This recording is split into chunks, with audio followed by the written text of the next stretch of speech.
Guys, welcome to my channel. For today's video is galain ko ang Newport World Resort. At ito po ay ito'y kabila lamang kasi nasobra pong lawak ng lugar na ito at talaga naman po magandang lugar siya. Tahimik.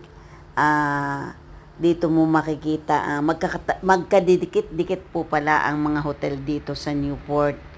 At talaga naman pong napakalawak at malinis po siya. Wala ka pong makikitang talagang ito siguro gawa nga ng mga tourist dito. Maraming turista laging pupunta kasi magkakalapit lang ang mga hotel-hotel. At ako nga po ay naglakad-lakad kasama ko ang aking apo na si Chloe. So yan po, malapit na po kami sa hotel. Yan nga po siya. Please like, share, and subscribe. Thank you for watching. Bye!